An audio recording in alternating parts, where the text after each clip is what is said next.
Hello everyone, स्वागत है आप सभी का एग्ज़ाम स्टडी चैनल पे। तो इस चैनल के माध्यम से आप देख रहे हैं निःशुल्क एनसीईआरटी सीरीज़, जिसमें हम पॉलिटी की एनसीईआरटी क्लास 7 की एनसीईआरटी को कवर कर रहे हैं, जिसकी हम देख रहे हैं इकाई 3। इसी इकाई 3 में लिंग, बोध और जेंडर।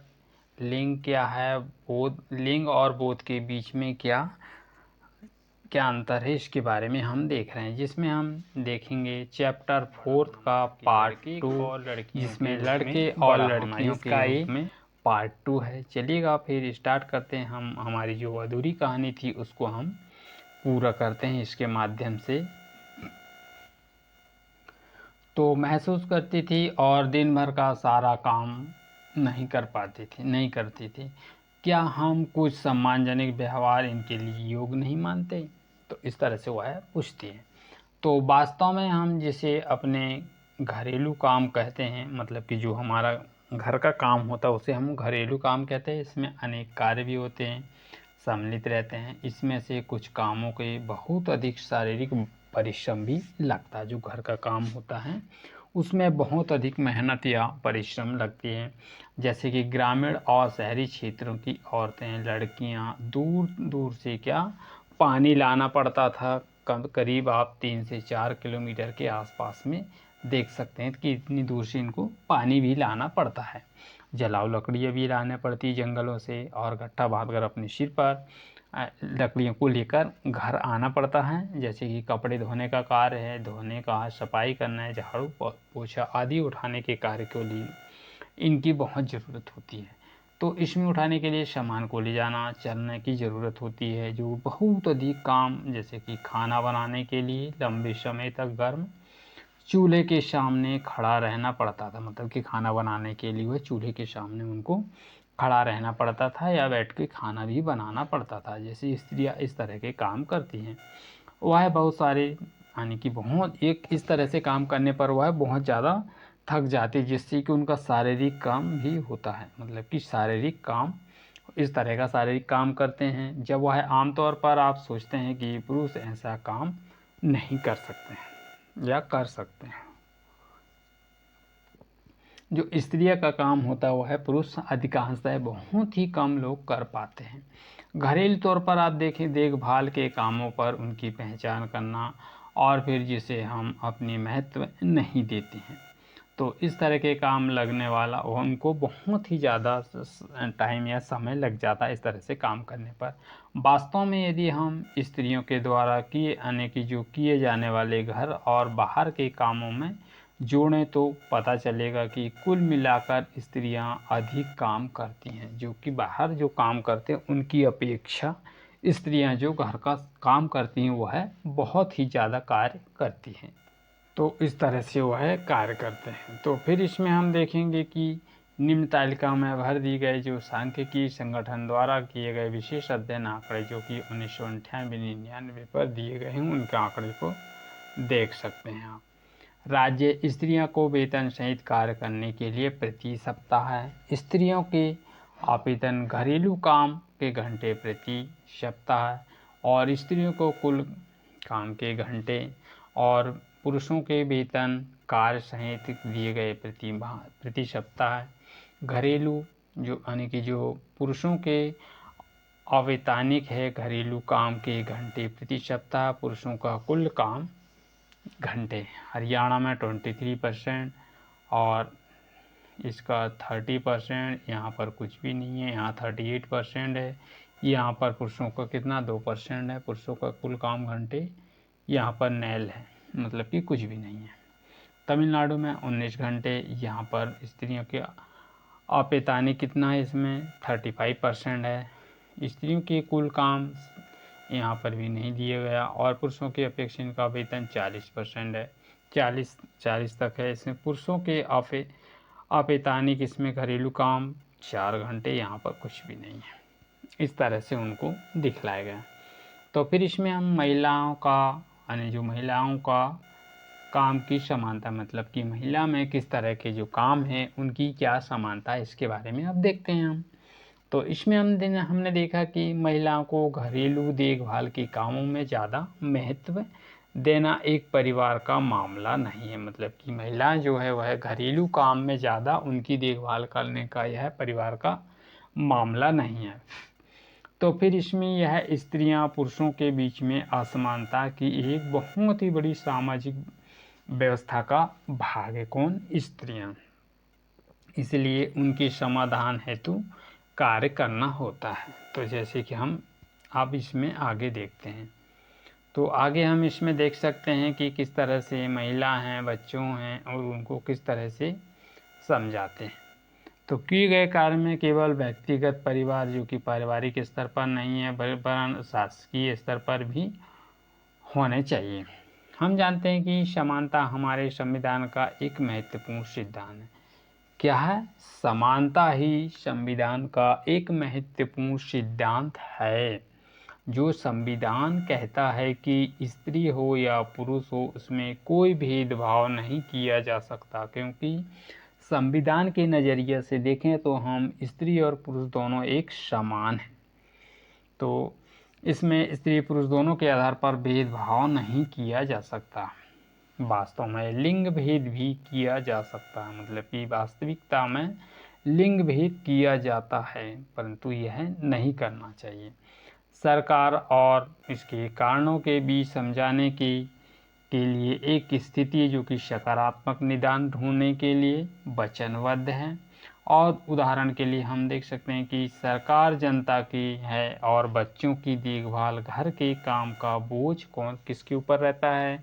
महिलाओं के ऊपर और लड़कियों पर भी पड़ता है। महिला और लड़कियों पर इस तरह से इनका असर पड़ता है। स्वाभाविक रूप में असर लड़कियों के स्कूल जाने पर पड़ता है। उसमें निश्चित होता है कि महिला घर के सारा काम, बाहर का काम यानी कि काम कर सकेगी। यदि करेगी तो वह किस तरह से उनका काम या कुरुक्षेत्र कार्य क्षेत्र चुनेंगे। और पूरे देश में कई गांवों में कि शासन जैसे कि आंगनबाड़ियाँ के और बावड़ियाँ खोली गई, मतलब कि आंगनबाड़ी और बावड़ियाँ भी खोली गई हैं इस काम के लिए। जैसे कि शासन में एक कानून बनाया गया जिसके तहत यह किसी भी संस्था में महिला की कर्मचारी संख्या कितनी होती है? 30 से अधिक है, तो वह वैधानिक के रूप में बालवाड़ी केस की सुविधा होती है। बालवाड़ी की व्यवस्था को बहुत सी होती है। महिलाओं को घर जैसे कि बाहर जाकर भी काम करने की सुविधा होती है। बावड़ी में काम करने की सुविधा और बाहर जाकर भी वह काम कर सकते हैं।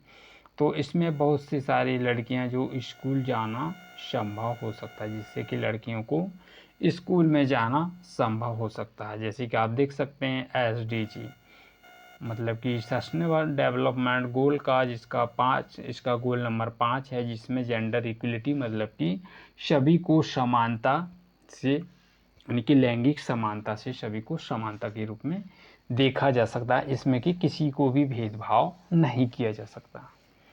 तो दोस्तों, यदि आप चैनल में नए हो तो चैनल को सब्सक्राइब कर लीजिएगा और जो नीचे बेल आइकन बटन दिख रहा है आपको उसको प्रेस कर लीजिएगा, जिससे कि आने वाली वीडियो की नोटिफिकेशन आपको मिल सकें। और आप इसमें प्लेलिस्ट में चेक करके आप पूरी पॉलिटी की जो NCERT सीरीज चल रही है उसका आप चैप्टर बाय चैप्टर इसकी स्टडी कर सकते हैं। तो चलिएगा फिर देखते हैं, हम आगे चलकर इसमें देखेंगे कि मध्य प्रदेश के एक छोटे गांव में आंगनवाड़ी केंद्र के बच्चे हैं, जिसमें बहुत से स्त्रियां कहानी यानी कि किसकी? सोनाली की माँ की। और हरियाणा और तमिलनाडु राज्य में इसके सर्वेक्षण किया गया। कहाँ पर? तमिलनाडु और हरियाणा राज्य में। इसमें घर के अंदर ही बहुत जगह काम करती है, जो कि प्राय महिला इस तरह से दोहरा बोझ के रूप में कार्य करती है। तो फिर इस तरह से इसमें दिखाया गया है कि क्या आप सोच सकते हैं कि ये पोस्टर में दिखाया गया है।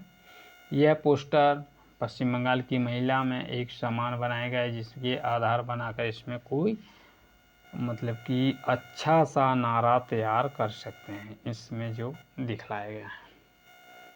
तो फिर इसमें बस फिर आगे देखते हैं।